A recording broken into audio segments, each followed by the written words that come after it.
Hey, welcome back everyone. Temperatures staying on the warmer side of the spectrum compared to what we've been seeing over the last week and a half or so. You know, we'll certainly deal with it. 97 right now out of the Midland International Airport. Feels slightly cooler, although let's not kid ourselves. If you're in the sun, it's going to be feeling a lot hotter.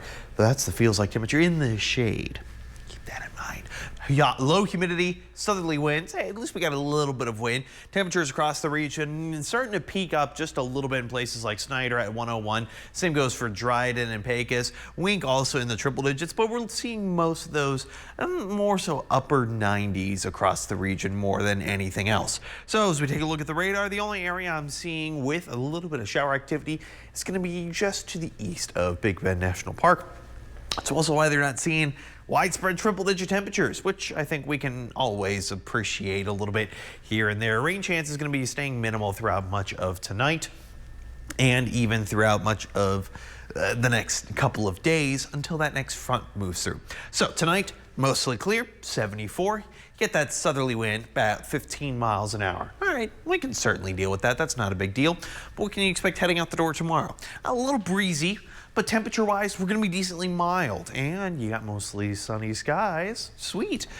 As we head into the later part of the afternoon, it's going to be hot and it's going to be pretty sunny. That's not going to be changing anytime soon. How hot, you might ask? Well, about 98. All right.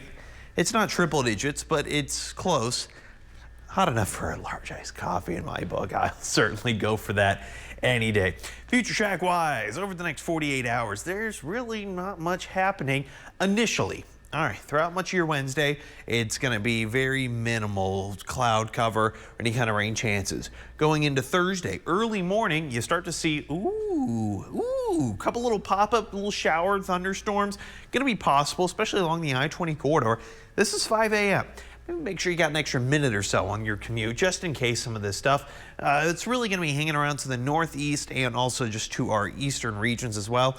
It mostly fizzles out by the later part of your afternoon hours, so it's just going to be some morning rain. I know that's pretty rare, but it's all from a cold front. Although the jet stream is just going to be showing relatively high pressure kind of hanging over much of North Texas. We're not going to see a whole lot of local impacts here, but you will start to see a noticeable temperature drop. Check out the 7-day forecast. Yeah, we're dropping down to about 90, slightly warming up, but then the rain chances come back.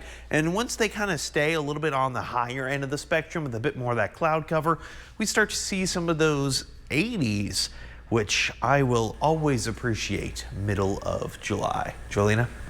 I think I would